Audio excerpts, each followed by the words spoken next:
Si tu te coupes tout de suite de tes clients, tu te coupes de ton business en fait. Ce qui va faire la différence, c'est le customer care. Ton client, c'est pas que le client qui te donne des sous tous les mois. Il n'y a rien de plus important que la relation client.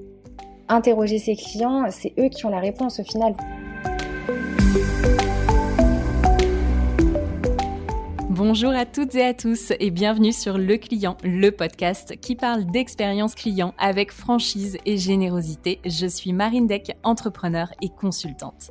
Chaque semaine, je diffuse ici une discussion avec une personnalité inspirante. Une réflexion qui va vous aider à booster votre business en étant centré sur le cœur de votre entreprise, vos clients. Avant de passer à l'épisode de la semaine, je vous rappelle que si vous appréciez nos contenus, il y a plusieurs moyens de nous le faire savoir et donc de nous soutenir. Vous pouvez vous abonner au podcast sur votre plateforme d'écoute.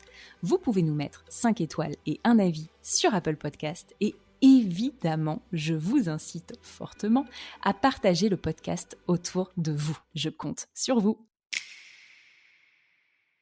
Cet épisode est rendu possible grâce au soutien de Colorado Group. Colorado propose 2 choses, du conseil spécialisé en expérience et relations clients pour vous accompagner, imaginer et mettre en œuvre une expérience omnicanale efficace et une solution SaaS d'analyse et pilotage de la voix du client.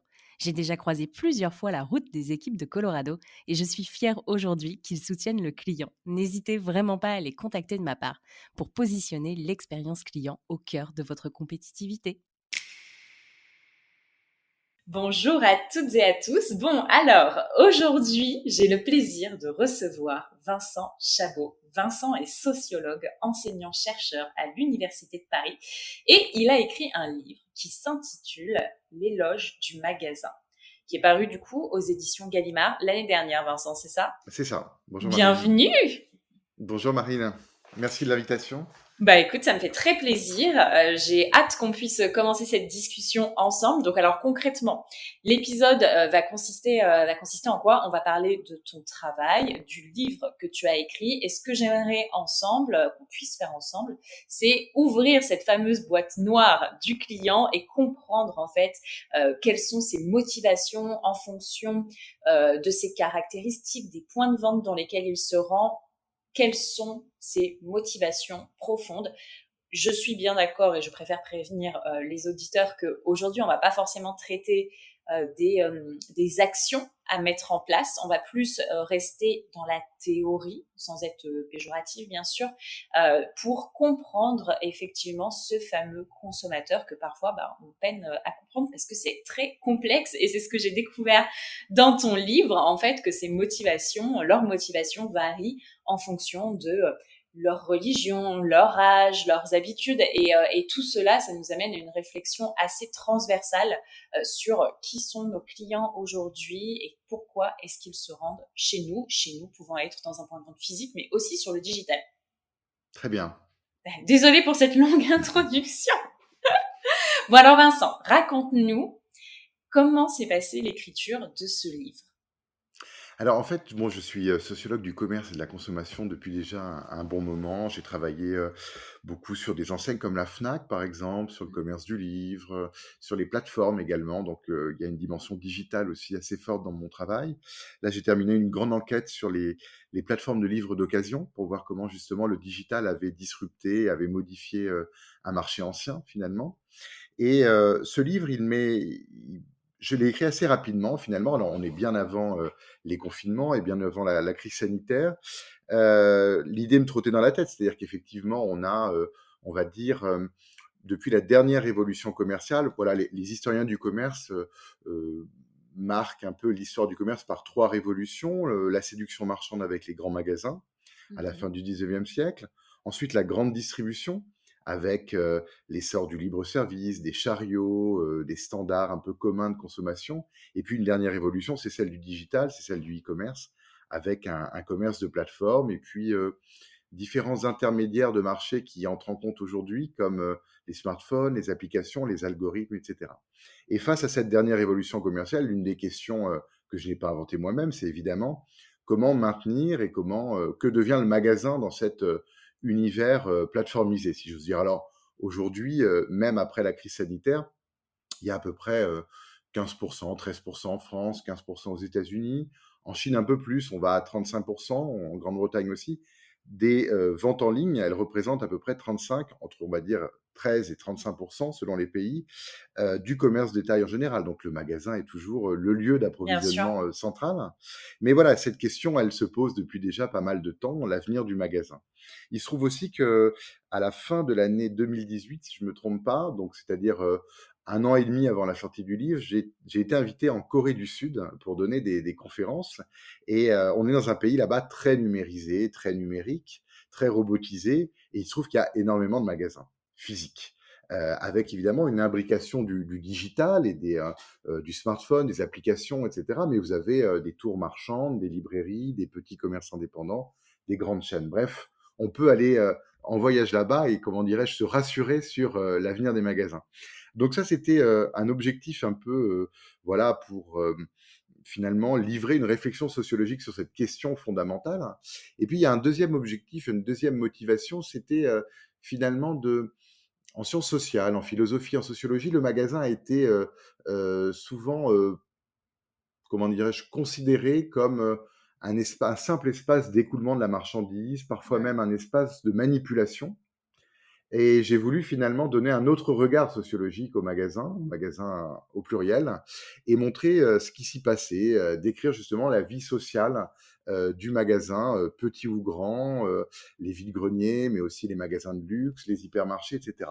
Donc ces deux raisons, l'une un peu, on va dire, pragmatique et l'autre plus intellectuelle, m'ont conduit à rédiger cette promenade sociologique en magasin.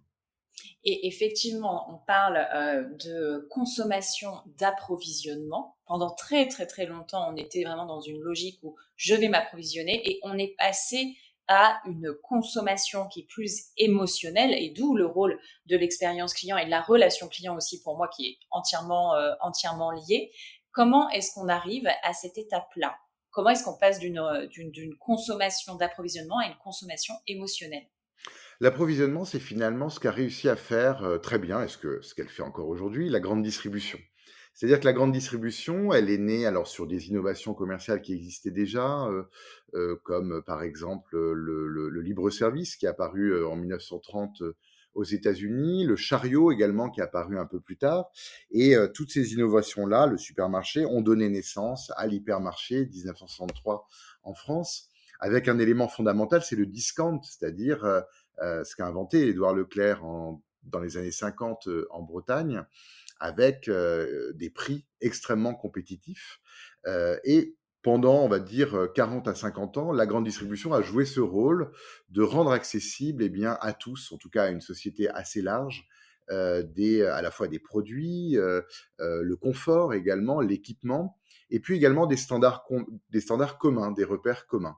Donc ça, ce rôle-là, on l'a même vu pour les masques pendant le premier confinement. On a vu à quel point la grande distribution était toujours opérationnelle pour fournir les biens de consommation à des prix extrêmement compétitifs. Et la grande distribution, elle traverse une crise depuis déjà quelques années, mais finalement, elle reste compétitive par les prix justement qu'elle pratique.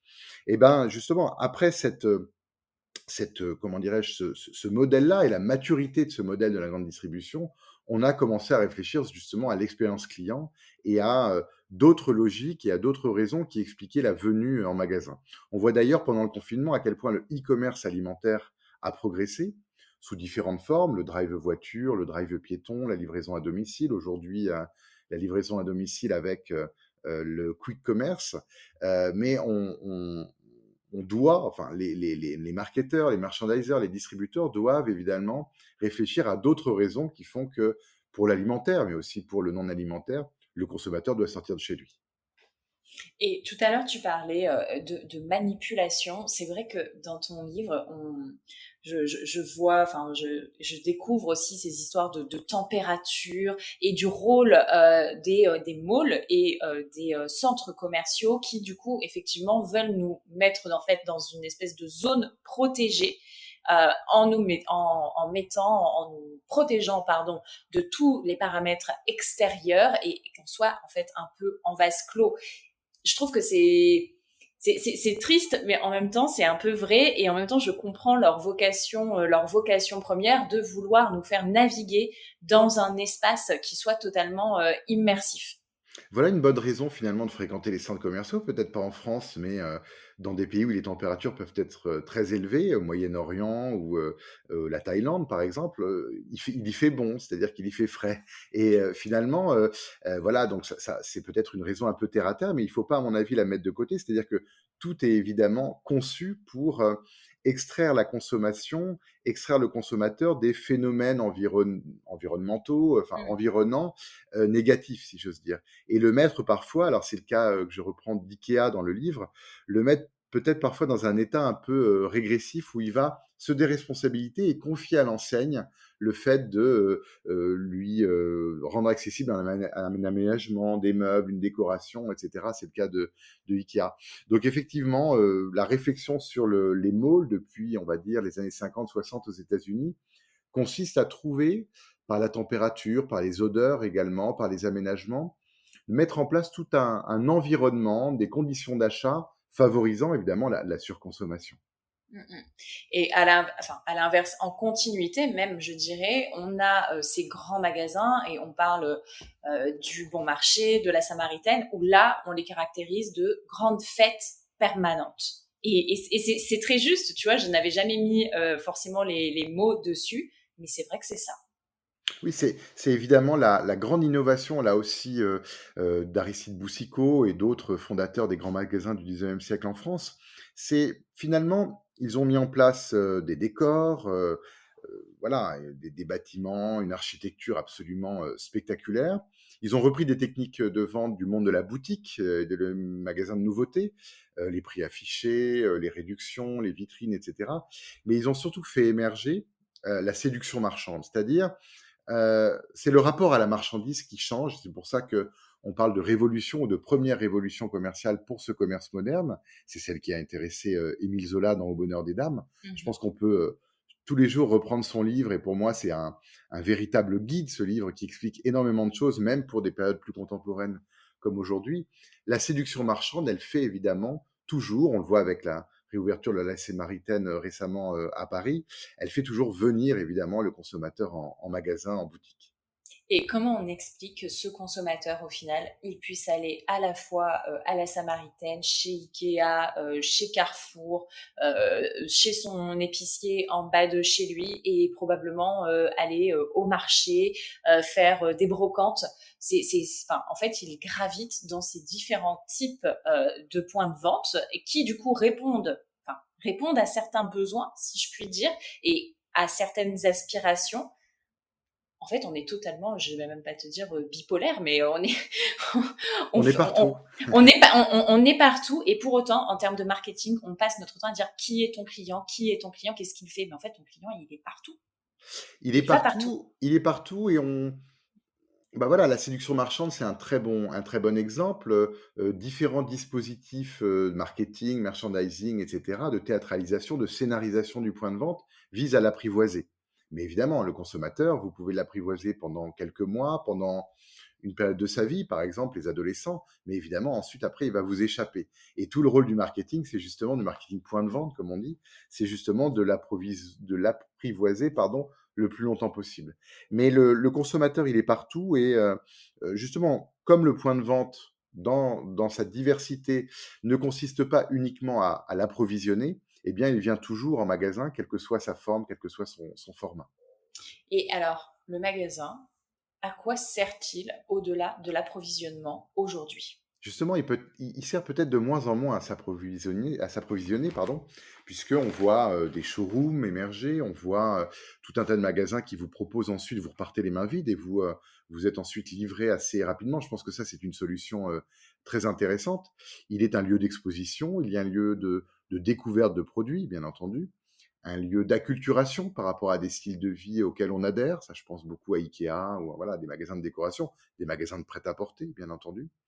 Un magasin, c'est aussi un lieu de conseil, d'expertise. On voit à quel point, pendant le confinement, les confinements, les libraires indépendants ont été les chefs de file un peu de la résistance à ce commerce de plateforme et on a vu à quel point, à chaque réouverture, il y avait un rebond économique dans ces points de vente. Pour moi, j'ai beaucoup travaillé sur le commerce du livre et il m'a pas surpris parce qu'effectivement, les lecteurs, les clients, les Français sont friands de ces conseils, c'est-à-dire des aspects symboliques qui existent autour de l'approvisionnement. Donc voilà, il est aussi le magasin, il est aussi, même pour les hypermarchés, l'écrivaine Annie Ernaux a consacré un livre à son hypermarché Auchan, par exemple, un lieu où se structurent des émotions, des souvenirs, et cetera. Bref, ce sont des repères géographiques, mais également des repères très importants, symboliques dans la vie des individus. Mhm. Et comment est-ce que cela va évoluer, selon toi? Je pense que les confinements ont accéléré les choses. C'est-à-dire qu'aujourd'hui, le magasin connecté, quelle que soit sa taille, est devenu la norme. Ça, c'est évident. Même pour des cas auxquels on ne pense pas forcément. Le marché du dimanche, les marchés de plein vent, comme on dit, on voit, moi j'ai le cas à côté de chez moi et j'ai découvert ça avec beaucoup d'intérêt, une rôtisserie avoir un compte Instagram, par exemple. Donc on voit à quel point le digital, hein, les techniques digitales, les techniques numériques, eh bien, leur diffusion s'est accélérée pour le magasin physique, quelle que soit sa taille. On le voit pour le commerce alimentaire avec justement le quick commerce, on voit également pour les grands hypermarchés. Quelle que soit la taille du magasin, et même pour les librairies qu'on suspectait être un peu réticentes ou résistantes aux changements technologiques, on voit à quel point aujourd'hui elles offrent une série de services numériques pour la commande, la réservation en boutique, la livraison, etc. Donc le numérique joue une part évidemment très importante aujourd'hui dans l'intermédiation commerciale, ça c'est évident. Et le modèle, on va dire, le modèle le plus avancé, c'est la recommandation Amazon algorithmique qui va vous proposer une offre personnalisée, ciblée, vis-à-vis de laquelle vous allez réagir, alors soit en achetant, soit au contraire en ne pas, voilà, vous allez vous en détourner. Mais je crois que quelle que soit la taille du magasin aujourd'hui, le numérique a avancé dans le rapport qu'il y a au client, dans l'intermédiation commerciale, comme on dit en sociologie. Pour autant, tout le monde peut le découvrir, cette technique de vente algorithmique qui consiste finalement à se passer des vendeurs, à vendre sans vendeur, elle est partielle et elle n'est pas complète. On a encore besoin pour le prêt-à-porter de voir, par exemple, dans une boutique de luxe, la satisfaction dans l'œil de la vendeuse par rapport à la jupe ou à la robe qu'on va essayer. On va encore avoir besoin, c'était le cas que je viens de développer il y a quelques minutes, avoir l'approbation du libraire dans le livre qu'on a choisi. C'est-à-dire que pour moi, le vendeur, la vendeuse, le libraire, le caviste également, exerce toujours encore, en complément du numérique, pour moi il n'y a pas forcément d'opposition, un rôle, une autorité symbolique. Le cas des cavistes, il est intéressant. Dans certains quartiers parisiens, vous voyez des franchises reculées et Mm, fermer boutique, par exemple Nicolas, tout à et on fait. voit des cavistes indépendants euh, prendre des parts de marché. Donc on voit à quel point justement le caviste reste une autorité symbolique et assure un rôle pédagogique. Alors parfois peut-être un peu avec excès. Si vous êtes pressé le samedi soir, vous n'avez pas forcément envie d'entendre l'histoire de la propriété agricole, voilà, à l'origine du vin, etc. Mais il peut vous apporter également voilà, il peut vous protéger des risques du marché, des déceptions du marché, et il assure avec le numérique, en complément du numérique, eh bien, un rôle très important dans la médiation marchande. Moi, je trouve qu'au final, les consommateurs, nous, en tant que commerçants, nous font un peu tourner bourrique. C'est-à-dire que tout ça, c'est cyclique. Pendant un temps, on voulait des choses très rapides et du coup, il y a ces points de vente qui se sont développés. Maintenant, on reveut du conseil, on reveut de la relation humaine. En fait, les commerçants sont totalement dépendants bah, des aspirations des consommateurs et de leur mode de vie. Tout à fait. C'est-à-dire que le commerce de détail et toutes les innovations, les formats, les concepts de magasins, eh bien, viennent s'adapter, parfois même anticiper, ça dépend, les cultures de consommation, les cultures marchandes. Prenons le cas, même dans des cas un peu limites, on va dire. Je parlais tout à l'heure des crises de l'hypermarché, c'est-à-dire que les hypermarchés assurent encore aujourd'hui l'approvisionnement des Français à 66% des cas, mais 66% de l'approvisionnement alimentaire vient de la grande distribution encore aujourd'hui.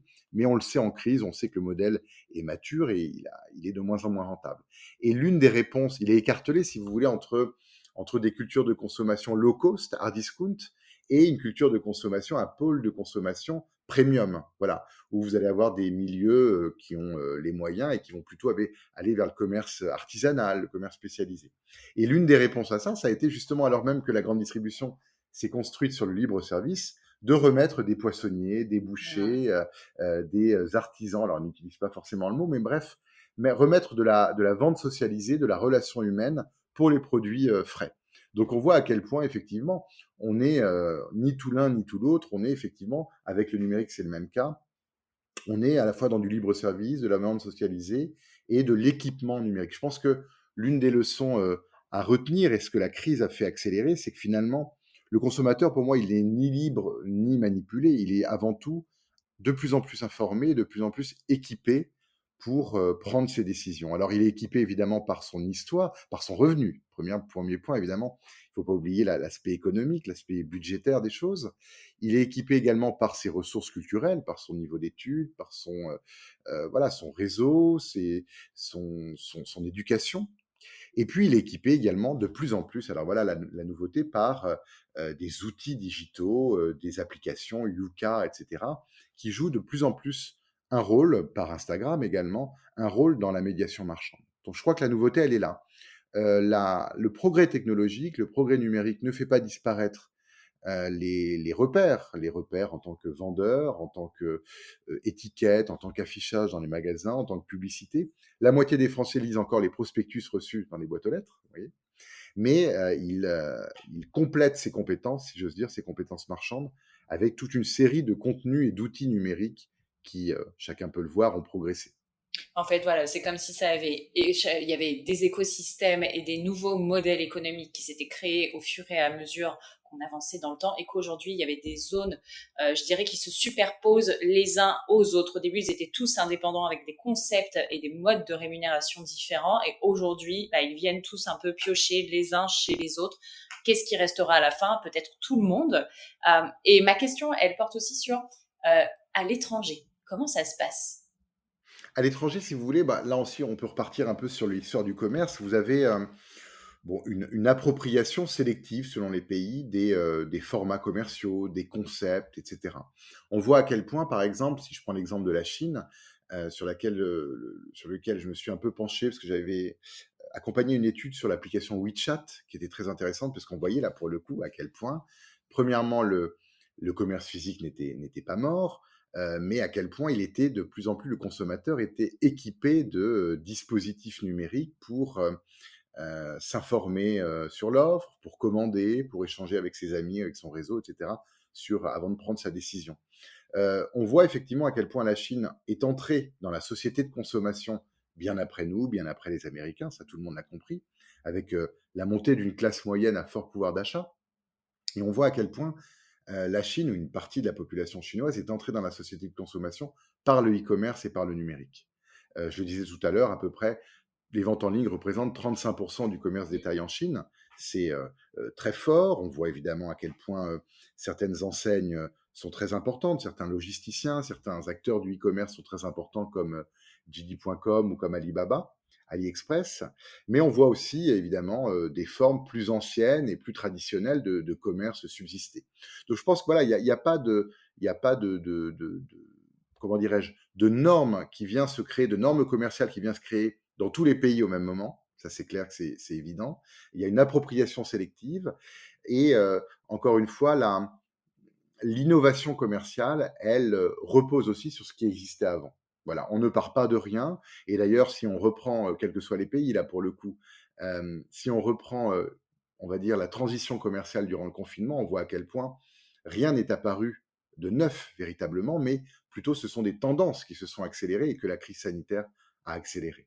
Ouais, je suis tout à fait d'accord avec toi. J'ai été assez surprise. À un moment, tu parles du rôle économique et social de la Fnac dans ton livre. Mais alors, quel est ce rôle? C'est un très bon exemple, ça, si vous voulez. Alors, c'est marrant parce que j'ai revu hier ou avant-hier un élément, c'est-à-dire que le livre d'Éric Zemmour, donc candidat potentiel à la présidentielle, pose problème aux libraires. Pose problème à des libraires puisque, en vertu de la loi Lang, ils doivent le commander. C'est-à-dire, Pour autant, d'autres libraires sont engagés et ne veulent pas l'exposer, ne veulent pas le mettre en vitrine, etc. À côté de ça, la Fnac, pour des raisons économiques, puisque en fait, ils négocient une remise en fonction des quantités achetées, etc., le mettent en magasin et ça pose problème à certains vendeurs.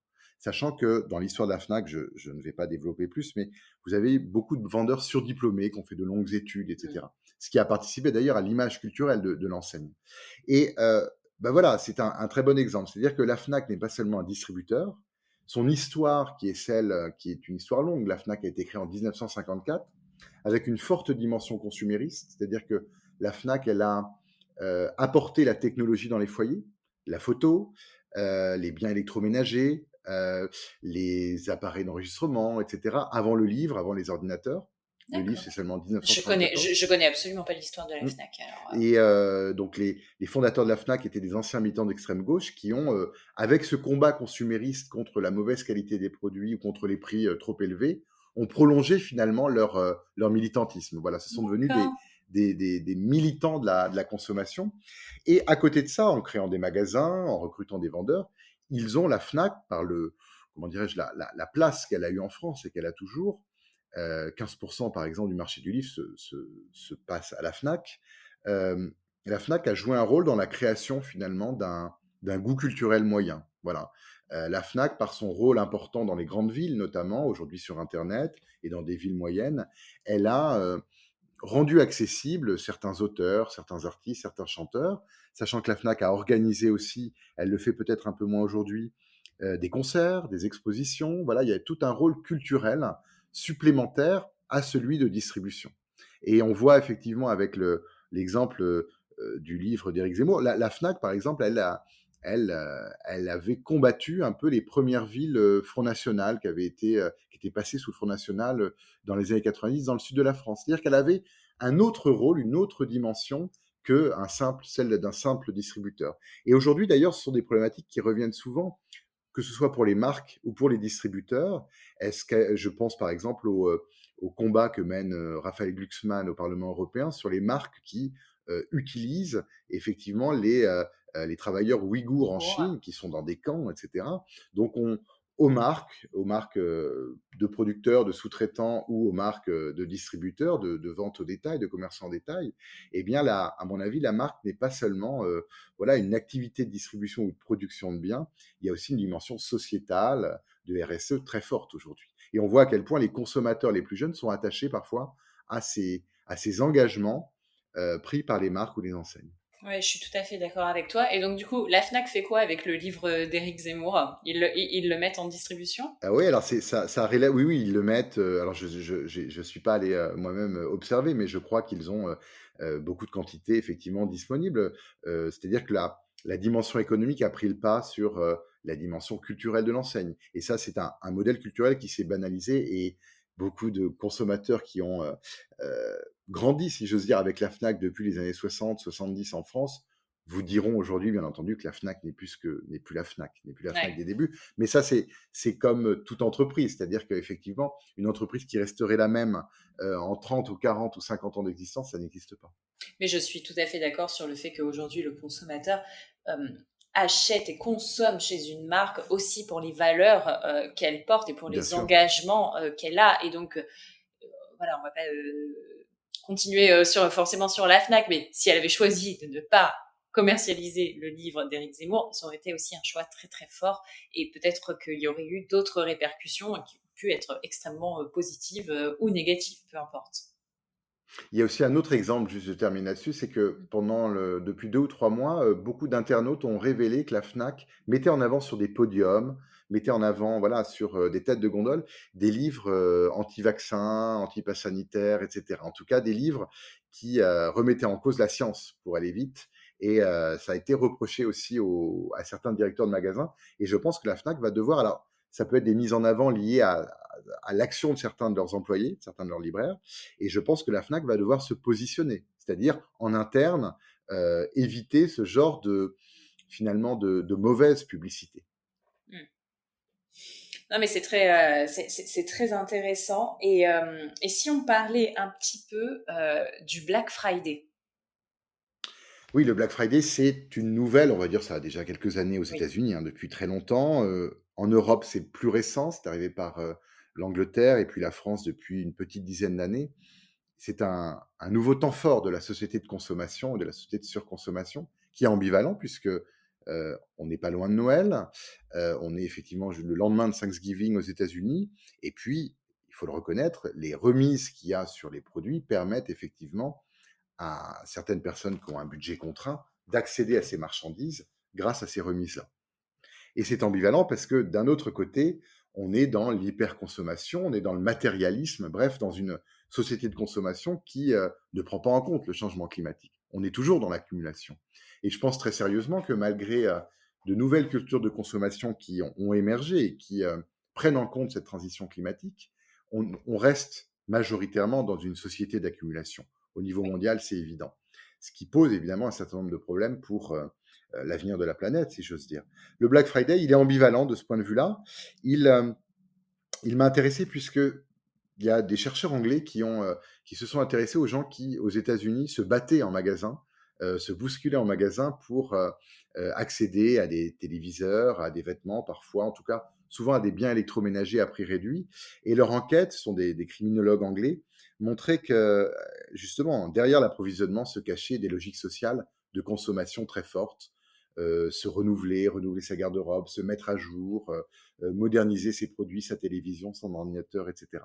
Donc, pour être à la page, voilà, pour s'actualiser. Le mot actualiser est très intéressant parce que, voilà, votre iPhone a besoin d'une actualisation, son système d'exploitation a besoin d'une actualisation. C'est un vocabulaire qui vient de l'informatique, mais qui concerne aussi finalement, voilà, quelque chose qui est très fort en sociologie de la consommation, c'est la consommation comme élément de la construction identitaire de chacun.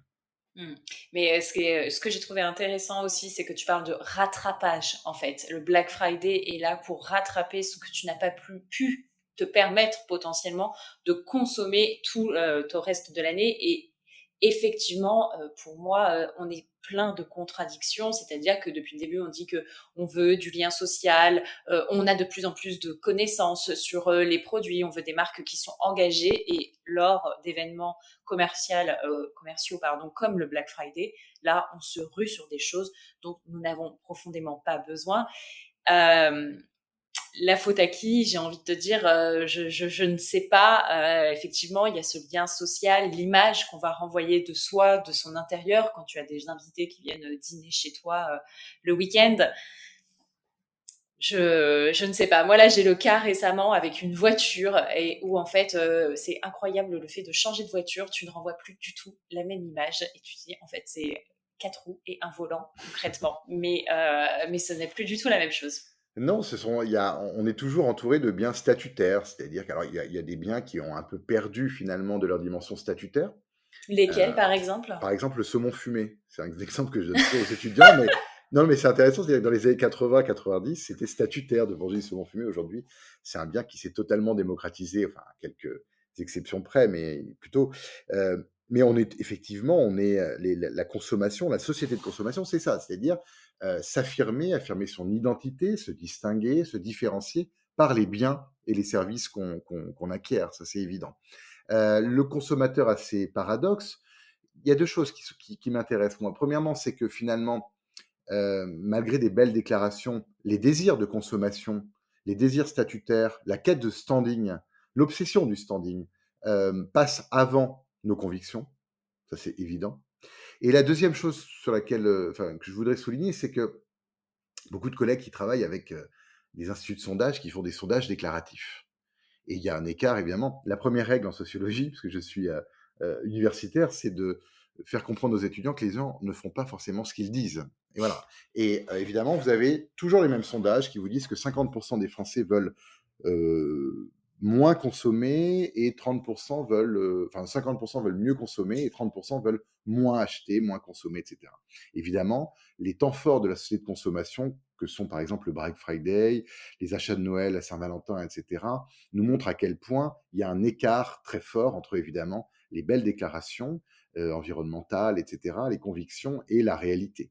Et voilà, le consommateur a ses paradoxes et ce qu'il faut changer, c'est pas facile, ce sont les représentations associées à la consommation.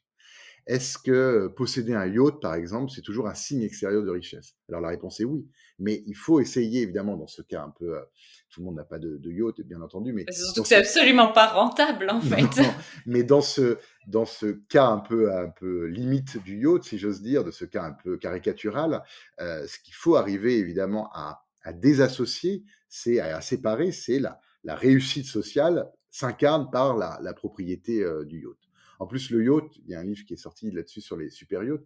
Il est intéressant puisque c'est à la fois, écologiquement, très contestable évidemment, socialement critiquable puisque vous avez ils sont sous pavillon étranger, vous avez évidemment des gens, sous-payés qui travaillent dessus et puis évidemment, symboliquement, il incarne ce bling-bling et cette richesse extrêmement, vulgaire, si j'ose dire. Mm, mm. Très intéressant.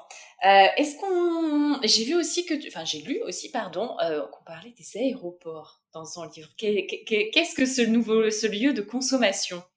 On parlait tout à l'heure d'apprivoisement du consommateur. Là, ça, c'est un très bel exemple. C'est-à-dire que finalement, dans un aéroport, vous êtes bloqué. Si vous êtes bloqué pendant quelques heures, vous êtes en salle d'attente, en salle de, voilà, de préparation. Et les marketeurs, les marques ont, depuis, on va dire, une quinzaine d'années, compris à quel point ben, vous étiez enfermé. C'est un peu le rêve de tout Eh oui. marketeur et de tout producteur, de tout distributeur. Et on a des grandes marques, notamment une filiale de Lagardère, ont beaucoup développé effectivement le travel retail, c'est-à-dire la consommation de produits qui parfois, c'est ça qui m'a intéressé aussi, est irrationnel. C'est-à-dire que pourquoi, alors peut-être parce qu'on s'ennuie dans ces salles d'aéroport, peut-être aussi qu'on a un peu peur avant de prendre l'avion, quand on voit un peu, voilà, on est toujours confronté à des grandes baies vitrées où on voit peut-être le vent se lever ou la pluie arriver avant de monter dans l'avion, et de l'autre, on se retourne et il y a ce monde merveilleux des marchandises, et ça peut provoquer parfois des pratiques d'achat irrationnelles en achetant des bouteilles de 2,5 litres de whisky, etc., ou des parfums en nombre, etc. Donc les marketeurs ont très bien compris à quel point cet endroit était incontournable pour les voyageurs. Et le voyageur, il était dans une situation, on va dire, émotionnelle un peu particulière. Il faut occuper ses enfants quand vous êtes en famille en avion. Il faut effectivement s'occuper. Il faut essayer comment dirais-je, d'atténuer sa peur, sa crainte de prendre l'avion, etc. Et à quel point le consommateur n'était pas totalement rationnel. Et en échange de quoi on peut effectivement le plonger dans un univers de surconsommation assez, peut-être plus facilement que dans une situation normale finalement. Ouais, mais on enregistrera à la fin de la semaine. Là, j'ai un enregistrement prévu avec la patronne du RERC. Et du coup, c'est un peu le même système, même si évidemment tu ne disposes pas de la même surface. Tu as des gens, des consommateurs potentiels qui sont là pendant plusieurs heures et qui n'ont pas grand-chose à faire que d'attendre pour rejoindre une destination qui, en plus, dans le cas du RER, est un peu moins sexy que quand tu prends l'avion généralement. Et donc, c'est qu'est-ce que tu fais de ces moments-là qui sont de véritables opportunités pour les marketeurs, Oui, c'est ça, effectivement. exactement. Très clair. Vincent, j'ai 3 dernières questions pour toi. Quel est ton meilleur souvenir d'expérience client? Ça, c'est très compliqué. Je peux vous donner j'en ai beaucoup, ça c'est évident, en France, à l'étranger, etc. Il y a un lieu que j'aime beaucoup. C'est au Puce de Saint-Ouen, à côté de Paris, dans ce qu'il est convenu d'appeler la plus grande librairie d'occasion d'Europe, je crois, la librairie de l'Avenue. Je vous conseille, pour ceux qui sont dans le coin, de vous y rendre. C'est un lieu où a été tourné justement plusieurs films, notamment l'adaptation de Boris Vian de Michel Gondry. Je sais que le film a été tourné en partie là-bas. C'est une caverne d'Ali Baba pour les lecteurs. Et c'est en même temps une librairie. Voilà, je parlais tout à l'heure d'imbrication du numérique et du physique. C'est une librairie d'occasion qui fait 50% de son chiffre aujourd'hui sur les plateformes. Mais en même temps, pour des raisons historiques, c'est une librairie qui a plusieurs décennies d'histoire. Son fondateur, Henri Verrier, est un monsieur avec qui d'ailleurs j'ai pu faire un entretien pour une enquête justement sur le marché du livre d'occasion. Il a à peu près 80 ans. C'est une caverne d'Ali Baba et on vit une expérience. C'est-à-dire que dans ce lieu-là, qui évidemment se base sur des allées, sur une accumulation de livres classés, etc., vous coupez totalement avec, voilà, vous vous extrayez complètement de l'environnement et de vos contraintes, soit d'agenda, soit des contraintes, voilà, personnelles, et vous passez un excellent moment Vous pouvez trouver le livre que vous ne cherchiez pas, bien entendu. Voilà, la sérendipité est là. C'est effectivement une expérience client qui repose beaucoup sur la trouvaille, la trouvaille, le fait qu'on va chercher dans des bacs, qu'on va regarder les collections. On passe un très très bon moment. Et en même temps, c'est ça qui est très intéressant, 50% de l'activité se fait en ligne. Donc vous avez comme ça le maintien, moi c'est ce qui m'intéresse beaucoup, le maintien dans la transition numérique, le maintien d'une forme de commerce de détail historique et traditionnel, et en même temps des dispositifs marchands qui reposent sur la révolution numérique. Alors là, voilà, c'était Marine, tu m'avais pas posé cette question avant pour que je la prépare, mais j'aurais eu sans doute d'autres récits d'expériences clients positives, Non, mais mais c'est très celle-là bien. en fait partie. Mais c'est très bien. Et ça change de ce qu'on a d'habitude. Donc, je suis ravie. Et alors, quel est ton pire souvenir d'expérience client, à contrario? Des boutiques de téléphonie, je pense. C'est-à-dire que on voit dans des boutiques de téléphonie, je pense notamment à un changement de forfait il y a quelques années pour mon épouse, qui s'est plutôt mal passé et qui, je ne dirais pas la marque de télé de la télé enfin d'un grand opérateur national très connu. Et alors pour moi justement, c'est ce genre de boutique maintient une forme de vente socialisée. C'est très bien pour le coup. On n'a pas affaire qu'à une plateforme de téléphonie, mais on y superpose des techniques marchandes totalement décalées et totalement décalées à la fois des attentes des clients, de la compétence des vendeurs et du côté justement valeur ajoutée de la relation humaine. C'est-à-dire on standardise trop, on uniformise trop, on veut trop rationaliser la relation humaine. Et bref, si vous ne répondez pas à la question qui vous est posée par les réponses attendues, vous êtes maltraité ou vous êtes, voilà, on ne comprend pas vos besoins, etc. Et pour moi, je pense qu'il faut, c'est peut-être une leçon à tirer de cette mauvaise expérience client dans cette boutique de téléphonie, c'est que justement, il ne faut pas, comment dirais-je, mettre en place des formes de vente socialisée, la relation humaine, etc., sans formation, et comment dirais-je, en mettant en place un cadre de vente extrêmement rigide et extrêmement standardisé. La standardisation, à la rigueur, elle passe par les plateformes, par les services numériques, par Internet. Si on veut maintenir une forme de vente socialisée avec la relation humaine, il faut finalement ne pas enfermer le vendeur dans des scénarios, dans des scripts de vente beaucoup trop complexes et beaucoup trop rigides. C'est intéressant. Dernière question. Qui aimerais-tu entendre parler d'expérience et de relations clients sur ce podcast? Très difficile. Là, je n'ai pas la réponse. Peut-être un pharmacien ou une pharmacienne. Pourquoi? Parce que pour moi, les pharmaciens, on n'en a pas beaucoup parlé pendant les confinements. Pourtant, ils ont été évidemment considérés comme essentiels, c'est évident. Et ils ont eu face à eux, et ils ont toujours face à eux, comment dirais-je, des nouvelles attentes. Est-ce que vous croyez que je dois me faire vacciner? Est-ce que je dois me faire tester, etc. C'est-à-dire que je ne sais pas s'ils ont réussi ou pas, mais je pense que cette crise sanitaire a été une opportunité pour les pharmaciens, pour les pharmaciennes, d'être à la fois une autorité scientifique, dire oui, il faut se faire vacciner, oui, il faut porter un masque, etc. Et en même temps, un commerçant. Et je sais que les pharmaciens ont toujours du mal à se vivre comme des commerçants, comme les libraires d'ailleurs. Alors même que pour moi, le commerçant n'est pas du tout péjoratif, au contraire. Le commerçant, c'est celui aussi, pendant une crise sanitaire, pendant des confinements, qui va assurer un service supplémentaire. Aller livrer, par exemple, des médicaments à une personne à risque qui ne doit pas sortir en cas de crise sanitaire. Vous voyez ce que je veux dire? Donc en fait, il faut, à mon avis, je pense que cette crise sanitaire a permis peut-être, je ne sais pas en tout cas, une opportunité, à mon avis, à saisir pour les pharmaciens pour revoir leur identité professionnelle, réaffirmer leur rôle à la fois de professionnels de santé et en même temps de commerçants dans le bon sens du terme. Non pas le boutiquier qui va vous vendre des pastilles qui servent à rien, mais plutôt de commerçant dans sa dimension relationnelle et servicielle. Oui, mais c'est vrai que je comprends que ça soit difficile pour eux d'avoir ces deux casquettes et de ne pas tomber dans certains travers. Et pour autant, moi, tu vois, je suis cliente de pharmacie et je consomme des deux, à la fois soins médicaux, des prescriptions qu'on va me faire, et en plus les produits où je vais demander de l'aide sur les produits qui sont disponibles dans la pharmacie et qu'on peut me recommander. Et ça se passe très bien. Et, Il y a un autre enjeu pour eux, c'est qu'effectivement, du côté de la Commission de Bruxelles, depuis quelques années, il y a un peu une dérégulation de leur profession et avec une vente qui se fait de plus en plus de médicaments par les plateformes. On le voit moins en France, mais dans d'autres pays, vous le voyez beaucoup. Et l'enjeu pour eux, justement, peut-être qu'ils se poseront les mêmes questions que les libraires se sont posées quand Amazon est arrivé en France en 2000. Ils vont se poser les mêmes questions que les libraires dans quelques années en France. C'est justement comment restaurer leur fonction sociale, leur fonction d'expertise et leur fonction de service dans les officines pour ne pas, évidemment, perdre des parts de marché face aux plateformes. Eh bien, écoute, Vincent, merci beaucoup Merci pour à cet toi. échange. Ça m'a fait très plaisir.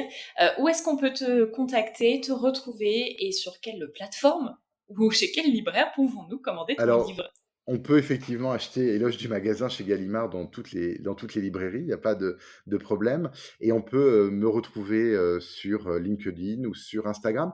Je parle d'Instagram parce que, en complément de mon tour un peu du commerce, de ma promenade sociologique en magasin, il y a mon compte qui est à mon nom et qui est un prolongement en images finalement d'une observation de l'appareil commercial contemporain, Très avec des bien. photos que je prends. Eh ben, merci beaucoup en tout cas, Vincent. On ira voir ça et je mettrai dans les notes de l'épisode les liens. Merci Marine. Et voilà les amis, encore une fois, merci d'avoir écouté l'épisode. Merci d'être de plus en plus nombreux sur le client, de plus en plus nombreux à nous soutenir. Si vous êtes encore ici, c'est que, je l'espère, l'épisode vous a plu. Alors abonnez-vous, mettez des étoiles, likez, commentez et parlez-en autour de vous. Je vous souhaite une très très bonne journée, une belle semaine et je vous dis du coup à mardi prochain pour un nouvel épisode. Bye!